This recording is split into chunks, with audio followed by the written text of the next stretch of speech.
Welcome to Just 15 Minutes. My name is Eric Bomyea, and I'm joined today by Zarina Livermore, Global Brand Operations Manager at TransUnion. Welcome, Zarina. Thank you so much for having me. Pleasure to be here. So you are a air traffic control for marketing projects. Yes, yes. Air traffic control of marketing operations. Some clients call me the Olivia Pope of marketing operations because it's handled. But yeah, I like to think of myself as the problem solver slash connector. And with that position, the oversight is quite vast. And I can only assume that the pressure can mount. There's a lot of moving pieces, there's a lot of people involved. And so I'm curious if you could talk to us about a time where that pressure was elevated and how you handled that situation. Ah, oh, there's so many moments. I'm actually working through quite a few at this current role that I'm in at TransUnion. But the one that sticks out to me the most is actually not at TransUnion. It's actually at another institution that I worked at prior. And at this institution, there was a lot of turnover, a lot of people coming in and out of the department. And as someone who works in the ops side of the house, it's kind of hard to keep training and upskilling and all of that. And I think during that time, I lost a couple of managers, so I really didn't have a solid connection with my mentor, and that's really what I was looking for to grow and to learn in that role. As a result, I'm ashamed to even admit this, I was put on a performance improvement plan. And at the time, I really didn't think I deserved it. I thought that it came out of the blue, and I had reached out for support and I didn't get it. But at that moment, um, instead of just leaning into the I'm a bad person and this is showing me that I'm not good enough, what I did was I took that and I ran with it and I said, okay, every single thing that they are saying that I'm not doing well, I'm going to find a mentor. I'm going to strengthen my knowledge in that area. And at the end of that performance improvement plan cycle, the new manager that I had was singing my praises and I was training, the new associates to take my role because I ended up leaving. But it was just that opportunity I could have fell victim to. I'm not good enough. I am who they say that I am. I'm not good enough. But instead, I flipped it, and I learned the importance of village as well during that time. And the key thing that in pressure filled moments, leaning on that community, whether it's at work, whether it's a friend. I personally leaned on the employee associate resource groups that were at that institution and forged some great relationships. And those people spoke life into me during those times when I felt like I wasn't enough. So, in that moment, what I can say is the fortitude to accept the constructive criticism and see it for what it is, but also to build that community and that village because that was so important for me at that time. Right, the inner strength, that fortitude that you talk about that says, I am not this, I can receive this feedback without twisting my identity into it, and then also surrounding yourself with community that can also reflect that back to you. That Absolutely. you have opportunity to grow without taking it personally, and that is so challenging for so many of us. We get criticism or we get feedback, and it's so for me, it was very easy to take that personally because for a long time I associated a lot of my identity into what it is that I was doing. So if somebody was coming at what I was doing, I would take that very personally. And so I'm curious, outside of the community support, outside of creating the village that you talked about, like what were the other practices that you use to keep yourself steady to be able to receive feedback and then grow from it in that way? I'm really big on manifestation. I'm really big on taking pausing in moments of peace, is what I call them. So throughout the day, especially during times when I've had a bad meeting or something I said via Teams is interpreted wrong and or didn't land exactly how I wanted it, I'll take that moment of peace and I'll read a mantra. I have a sign on my desk that says, "What would Beyonce do?" And she's fierce and fabulous. And so I always stop and ask, "What would Beyonce do in this moment?" And one of my coworkers, Allison, actually got me that. So shout out to Allison if she ever sees this. But that is what I have to do. I have to stop and say those words out loud. What would Beyonce do? Because it just brings me back to my reality moment. Like, this is the here and now. what would Beyonce do? She would get back to work. She would continue to be the fierce and fabulous person that she is. So continue to do that. And that's how I just kind of recenter myself. Definitely stopping, pausing, reflecting. Pausing is a very important part of this. Is there's a stimulus that comes in, and our immediate reaction is to react. And creating a Absolutely. pause allows us to then sit and be like, what tools do I have at my disposal? Because I know how I want to act. And if I just react, then I know that I will not act in the way that I would really like to. So, what along your journey helped you develop that pause? What were some of the Mm. things that you've been able to incorporate throughout your life that's allowed you for that? I will say it's a cliche answer, but I became a mom 3 years ago. And having a small child requires you to pause consistently.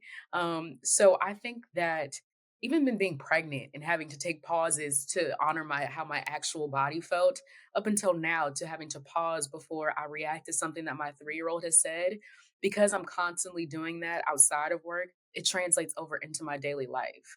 So I truly just credit it to the maturity and growth that comes with having a child. There's something too I heard you say, like during pregnancy, it was that feeling in the body when you might need to be taking a pause. And so that embodied wisdom carries through so much because our bodies are going to tell us way quicker than our brains are usually Mhm.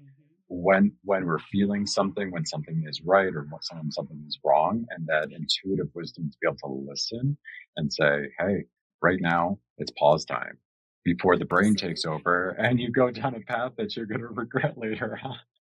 Absolutely, and it's honestly taking me so much time and wisdom and leaning on my village to develop that ability to listen to my body, to listen to the inner voice and to listen to that. So that pausing has been so key for me. I love it. Let's take a moment too to talk more about village. Mhm. You talked about developing employee resource group connections, people that could come into community to uphold you. And then you also mentioned something about like seeking mentors within the specific areas that you were given feedback. Can you talk a little bit about that process? Yes. So one of the areas, I don't know if it's a soft skill, but one of the areas was just not advocating for myself. And I realized that because there was so much turnover, because I didn't have a manager that I felt like I had a relationship with, I would just avoid asking questions because I was nervous. And so when I reached out to my employee resource group associate, she was the president at the time, of the Black Student Union or Black Union at the organization. She just I asked her, I said, What would you do in this situation?" And I just got her real life, honest examples. And I would give her examples of situations where I was confused or unsure of what to say. And she would coach me on what to say back. So that's how I leaned in and used that information that she gave me to apply it to my current situation and that previous situation. And it honestly worked out for the best. And I still keep in touch with her to this day to kind of run things by her sometimes. I love that. What I'm also hearing is a tremendous amount of vulnerability. So, in the first part, it was humility, the humility to accept feedback and say, okay, I don't have all the right answers.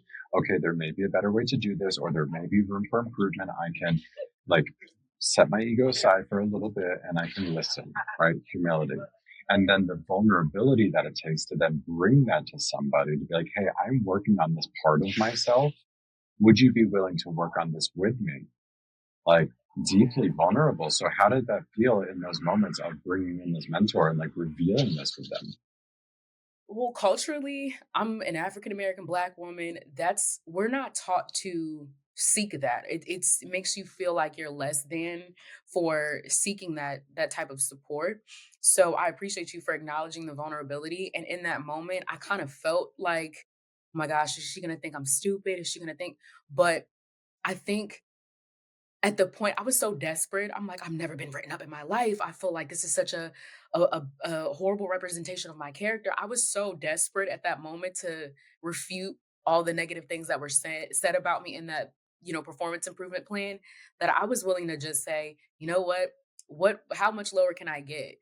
And that just kind of is what spearheaded me to do that. And I'm so grateful that I did it. And I'm so grateful that I flipped that negative emotion into a positive one because it made me better for it. Oh my gosh, I'm getting emotional because I just never want anyone to Too. feel that way. I am too. Yeah, like I've got a misty eye. I'm wearing a sweater, and like I have goosebumps underneath it. Um, Oh, yeah, it's such a really, crybaby. yeah, me too. But it's so beautiful and important because I was there with you in that experience. Embarrassment, right? The Yeah. embarrassment of like, oh my gosh, am I failing? The Or embarrassment I of, fell short. yeah, man. And then the courage that it takes, that fortitude, that vulnerability, that humility to like go forward. Zarina, powerful stuff, powerful stuff. And so as we approach the end of our time together, if there was somebody else in a similar position, or if you wanted to just spread a word to anyone that is struggling or dealing with, the intense pressures of the world, whether that's personal or in work, like what advice would you give? Um, I would say throughout my experience, the one thing that I always learned or that I learned through this is that self-advocacy isn't arrogance. So I want people to know that. And I want people to know that community at work isn't necessarily emotional all the time. Sometimes it can be strategic and sometimes it can be truly beneficial in a positive way as I'm crying. Self advocacy is not arrogance. It is, Mhm. it is a deep act of self respect. Yeah. Yes, I learned Beautiful. that. I learned that. So beautiful. All right. Well, with that, if you would like to, I usually close out the space, but I'm curious if you would like to close out the space. I usually just do it with a gratitude practice. And is that something you would be interested in doing? I would love to do that. Okay. Well, I'm going to bring my hands to my heart in a gesture of reverence and then take us out, please. Thank you so much for this opportunity today to share my story. This is so impactful for me, and I hope that what we shared today can help someone else to build that community. Thank you, Serena, for joining me. Thank you to all of the mentors and guides that came before us and all that will come after us. Thank you.